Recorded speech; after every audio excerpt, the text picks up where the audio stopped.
आचार्य देवो भव, अतिथि देवो भव, यान्य नवद्यानि कर्माणि तानि सेवितव्यानि नो इतराणि, यान्यस्माकः सुचरितानि तानि तोयोपास्यानि नो इतराणि, ये के चास्माच्छेयाः सो ब्राह्मणाः तेषां त्वया स्नेन प्रश्वसितव्यं, श्रद्धया देयं अश्रद्धया देयं, श्रिया देयं ह्रिया देयं भिया देयं संविदा देयं।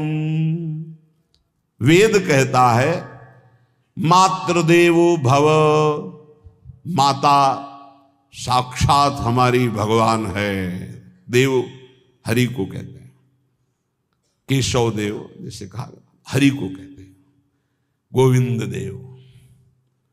मातृ देव, माता भगवान है। हे धिक्कार है उन पुत्रों को जो अपने माता के द्वारा पोषित किए हुए शरीर से हाथ उठाते हैं अपने माता पिता के ऊपर। नरक में तुम्हारी जो दुर्दशा होगी भोगोगे। एक हमको दिखाया गया दृश्य कि अपनी माता की कोख में लात मारता है, थप्पड़ मारता है, पिता बैठा है उसको लात मारता है, थप्पड़ मारता है, बाल घसीट कर गेट तक माता को ले जाता है। अब इनकी जो दुर्दशा होगी ये बोल नहीं पाएंगे, बता नहीं पाएंगे। ऐसी जगह मारा जाता है कि बस तलकते रहो, कुछ कह नहीं सकते। घोर नरकों की प्राप्ति होती। वेद कहता, तैत्तिरीयोपनिषद, मातृदेवो भव। ध्यान से सुन लो, सत्संग है, ये माता साक्षात भगवान है। अगर तुमने मारा वाह भर करके इसके आंसू गिरे तो आज जितने आंसुओं की बूंद से भूमि के कण भींजेंगे उतने कल्प तक नरक भोगोगे। ध्यान रखना, तुम्हारा कभी यश, कभी कीर्ति, कभी श्री, कभी हिरी, ये कभी तुम्हारे उदय नहीं हो सकती। तुम्हारा सर्वनाश हो जाएगा अगर मां पे हाथ उठाया। पितृदेवो भव, पिता साक्षात भगवान है। देखो भगवान अवतरित हुए तो प्रात काल उठी कै रघुनाथा, मातु पिता गुरु नावहि माथा। आचार्य देवो भव, माता साक्षात भगवान है, पिता साक्षात भगवान है, आचार्य गुरुदेव साक्षात भगवान है। जो अपनी माता को, अपने पिता को दुख देता है, अपने गुरुदेव की अवहेलना करता है, उसका कभी मंगल हो सकता है? वो कभी सुख प्राप्त कर सकता है? वेद कहता है जो निर्दोष कर्म करते हुए धन कमाकर, कैसा कर्म? निर्दोष कर्म करते हुए धन कमाता है और उस धन से अपने बूढ़े माता पिता और गुरुजनों की सेवा करता है, जीवन धन्य है। धिक्कार है उस पुत्र को, धिक्कार उस जवानी को, धिक्कार है उस धन को, धिक्कार उस बुद्धि को जिसको ये सब प्राप्त होने पर भी अपने बूढ़े माता पिता को दर दर के भटकने के लिए विवश कर देते हैं, जो अपने बूढ़े माता पिता को कष्ट देते हैं। जहां वेद कह रहा है मातृ देवो भव, पितृ देवो भव, आचार्य देवो भव, अतिथि देवो भव, चार बातें कही। अतिथि देवो भव, अगर बिना परिचय के कोई आ गया, कह रहा भूखा हूं, भोजन पवा दो, भगवान पधारे हैं, हम कह रहे मत अंदर आने दो, गेट के बाहर पवा दो, तुम्हारा संशय पर उसे भूखा मत जाने दो। अतिथि देवो भव, जो निर्दोष कर्म करके अर्थ कमाकर अपने माता पिता गुरुजनों की सेवा करता है, उसी का जीवन धन है।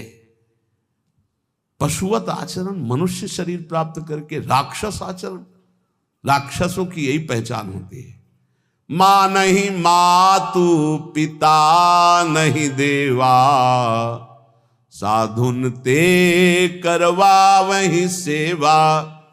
तुम्हारे जो पुण्य है ना सब भस्म हो जाएंगे। आप खिलवाड़ मत समझो, वो विरक्त है, भले तुम्हें नौजवान दिखाई दे रहा है, वो शरणागत है। जो आचार्य ने मंत्र दिया वही गुरु परंपरा से चला रहा, वही मंत्र उसमें। आप उसको बोल रहे हमारे लिए कुर्सी डालो, पैंट शर्ट पहने हो, कुर्सी डाल। हाँ, आप असमर्थ हो तो हाथ जोड़कर प्रार्थना कीजिए कि बैठने में हमारी टांग टूट गई है, हम बैठ नहीं पा रहे हैं, क्या व्यवस्था हो सकती है क्या? याचना इस कोटि की। आदेश, बाबा जरा कुर्सी लाना, बाबा तो कुर्सी रख देंगे, आप उनको तुम भिक्षुक समझते हो, सारे सुकृत तुम्हारे नष्ट हो जाएं। ये जो संतों के द्वारा दिए हुए आसन में ये अयोग्य पुरुष बैठ जाते हैं ना, इनके सारे सुकृत नष्ट हो जाते हैं। ये क्या समझते हैं? तुरंत आसन दिया जाता है, किसी भी आओ, आसन को प्रणाम करके समेट कर रख दो अगर आसन में बैठने की योग्यता आ रही। आसन में बैठने की योग्यता उसकी मानी जाती है जो सामने बैठा है, उस स्थिति का हो या उससे श्रेष्ठ हो। बहुत होश में ये बातें सत्संग में ही मिलती है और अन्यत्र नहीं मिलती। आसन बिछाने का मतलब तुम कोई महान नहीं हो गए हो, अपने में दैन्यता नहीं तो वैष्णव किस बात के। आसन ग्रहण वैसे ही बिछा हुआ है, उसके ऊपर आसन लगा हुआ है गुरुजनों के लिए, श्रेष्ठ जनों के लिए। आप आसन में बैठने के अधिकारी हैं। सत्कर्म के द्वारा कमाए हुए धन से मात्र देवो भव पितृ, हम बार बार चिल्ला के कह रहे, क्योंकि कलयुगी इन पुत्रों को अब समझ में नहीं आ रहा। जो बोओगे वही काटोगे। अगर आप अपने पुत्रों को सत अध्यात्म की शिक्षा देंगे और स्वयं अध्यात्म से चलेंगे तो तुम्हारा बुढ़ापा ठीक से जाएगा नहीं। बुढ़ापा बहुत मुश्किल से कटता है, बहुत मुश्किल से। हाँ, हमें कई दृश्य देखने को मिलते हैं। बता रहे एक बार बिंदौर इधर है, इच्छावर फतेहपुर, वहां से भ्रमण करते यार, बड़े मकान से वयोवृद्ध भागते हुए आए, स्वामी जी बहुत कष्ट में हो। क्या कष्ट है आपको? आप तो महल से उतर रहे हैं। ये किसका है? बोले मेरा ही है। तुमका कष्ट क्या है? बोले 4 लड़का है, 4 बहू है, सब खाते पीते हैं, मैं बहुत कष्ट में हूँ, सब कोई अपमान करता है। तुमका निकलो फिर बाहर, बाबा जी बनो, भजन करो, भगवान के मार्ग का अनुसरण करो। चौथी अवस्था है। बोले ये तो नहीं हो सकता, रहूंगा तो यहीं कुछ ऐसा कर दो कि जिससे हमारे बच्चों की बुद्धि बदल जाए, जो हमको पीटते हैं, गाली देते हैं। हमको वो जादू तो हम जानते नहीं, और चल पड़े। और बड़ा अंदर से चिंतन हुआ कि जीव कितना आसक्त है उन्हीं पुत्र परिवार घर में। अब बुढ़ापे का समय है, चौथी अवस्था में अगर घर ही में रह के भजन करो तो झंझट नहीं होगी। जो मिले जैसे मिले जीवन यापन करो, भजन करो, लेकिन प्रभु से मतलब नहीं। तो जितने भी जवान भाई बहन सुन रहे हैं, आप अपने माता पिता को, यहाँ हमारा वेद कहता है मातृ देवो हो, माता भगवान है, पितृ देवो हो, पिता हमारा भगवान है। धर्म के द्वारा कमाए हुए धन से माता पिता की सेवा करो। दूसरे दोषयुक्त कर्मों का कभी आचरण मत करो। यन्नस्माकं सुचरितानि तानि तोयो पापाश्यानि नो इतराणि। सुंदर आचरण करो जो महापुरुषों के द्वारा विधान किए गए हैं, पाप आचरण कभी मत करो। हमारे आचरणों में से एक भी ऐसा आचरण नहीं होना चाहिए जो दूसरे को दुखी करके धन संपत्ति लेने वाला हो।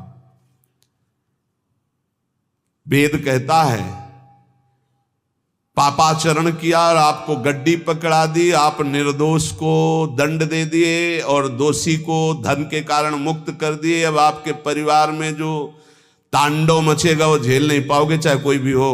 बहुत ध्यान से सुनना है, सत्संग है, ये शास्त्र है। जो अधर्म पूर्वक दूसरे के द्वारा दिए हुए धन से गलत निर्णय करता है, दोषी को मुक्त करता है और निर्दोष को दंड देता है, उसको दुखिया को न सताइए, दुखिया देगा रोए। जब दुखिया के मुखिया सुने तब तेरी गति क्या होए। मर्सिडीज गाड़ी में भून जाओगे भुट्टे की तरह अंदर, कोई सांस लेने की जगह नहीं मिलेगी। कैसे? आगे से गाड़ी में किसी कारण आग लग गई, चलती गाड़ी में। अब आजकल सब रिमोट का सिस्टम होता है, वो तार जल गए जिनसे गेट खोला जाता है। अब गेट लाख लोग हैं आसपास, कोशिश कर रहे हैं, न गेट खुल रहा है, न शीशा तोड़ा, भम मचा हुआ है। चीखते हुए अंदर एक एक परिवार का सदस्य भस्म हो रहा है। क्यों? किसी के परिवार को उजाड़ा तुमने, किसी के निर्दोष की तुमने दंड विधान किए हैं, पापाचरण किए, वो भोगना पड़ेगा। इसीलिए बार बार तुम्हें भयावह शब्दों से कहते हैं, कोई तुम्हें दंड नहीं देगा, तुम्हारे कर्म हर समय तुम्हारी खोपड़ी में सवार हो, वही तुम्हें दंड देंगे। इसलिए हमारा वेद कहता है यन्यस्माकः सुचरितानि तानि तोयो पापास्यानि नो इतराणि। जिसमें महापुरुष विधान किए हैं कि ये आचरण करो वो सुकृत है, और जिसे मना करते ऐसे पापाचरण मत करो, कभी दूसरे का अहित मत करो।